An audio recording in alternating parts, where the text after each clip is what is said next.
एक देश एक चुनाव को केंद्रीय कैबिनेट की मंजूरी मिल गई है। मोदी कैबिनेट से इस पर मंजूरी मिलने के बाद संभावना जताई जा रही है कि इसे अगले हफ्ते संसद में पेश किया जा सकता है।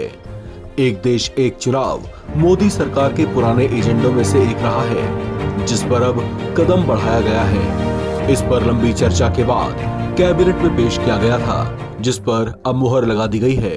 इस तरह से ये बिल अब संसद में पेश किया जाएगा। इस मुद्दे पर गठित रामनाथ कोविंद समिति की रिपोर्ट को कैबिनेट ने पहले ही हरी झंडी दिखा दी थी। पूर्व राष्ट्रपति रामनाथ कोविंद ने इसे देश की बड़ी जरूरत बताया है। नहीं, केंद्र सरकार को देखिए सर्वानुमति डेवलप करनी पड़ेगी सभी पॉलिटिकल पार्टीज की। ये मुद्दा किसी पॉलिटिकल पार्टी के हित अहित का नहीं, ये देश के हित का है।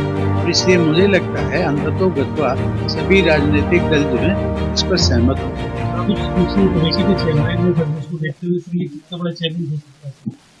मैं इसको चैलेंज नहीं मानता, मैं इसको मानता हूँ कि it will work as a game changer. Bharat की अर्थव्यवस्था आज जो है वो आपकी अराउंड 6.5 या 7%। जब ये आ जाएगा, और ये मेरी राय नहीं बल्कि जो इस देश के इकोनॉमिस्ट हैं उनकी राय है कि कम से कम 1 से 1.5% जो है ऑटोमेटिकली इस देश की जीडीपी बढ़ जाएगी। चलिए आपको बताते हैं कि आखिर एक देश और एक चुनाव की जरूरत क्या है। दरअसल भारत जैसे बड़े देश में हर कुछ महीने के अंतराल पर कहीं न कहीं किसी न किसी राज्य में चुनाव होते रहते हैं। पूरे देश का ध्यान उस तरफ आकर्षित होता है, राजनीति तेज रहती है और चुनाव आयोग हरकत में आता है। सुरक्षा समेत तमाम सरकारी इंतजाम करने होते हैं, आचार संहिता लागू होती है और केंद्र व राज्य सरकार की ओर से जनता के लिए किए जाने वाले विकास कार्यों का क्रम बार बार डिस्टर्ब होता है। ऐसे में अगर एक देश एक चुनाव लागू हो जाता है तो केंद्र के साथ साथ सभी राज्यों के चुनाव भी एक साथ ही होंगे।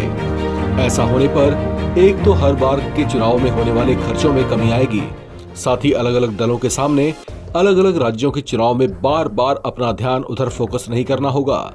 इस तरह से सत्तारूढ़ दल बार बार चुनावी झमेलों में अपना ध्यान डाइवर्ट किए बिना विकास के कार्यों में फोकस कर सकते हैं। देश में वन नेशन वन इलेक्शन की चर्चा कई सालों से जारी है। इस पर अलग अलग दलों की अलग अलग राय रही है। देश में पहले वन नेशन वन इलेक्शन का ही प्रावधान था, लेकिन पूर्व प्रधानमंत्री इंदिरा गांधी के शासन से ये नियम टूट गया। लोकसभा और सभी राज्य विधानसभाओं के लिए पहला आम चुनाव 1951-52 में एक साथ आयोजित किया गया था। ये प्रथा 1957, 1962 और 1967 में हुए 3 आम चुनाव में भी जारी रही। हालांकि 1968 और 1969 में कुछ विधानसभाओं के समय से पहले भंग हो जाने के कारण ये चक्र बाधित हो गया। तब से अब तक केंद्र और राज्यों में अलग अलग समय पर ही चुनाव होते आ रहे हैं, लेकिन अब केंद्र की मोदी सरकार ने एक बार फिर से इसे लागू करने की ओर कदम बढ़ा दिया है। इस खबर में फिलहाल इतना ही। बाकी अपडेट्स के लिए आप बने रहें एनबीटी ऑनलाइन के साथ।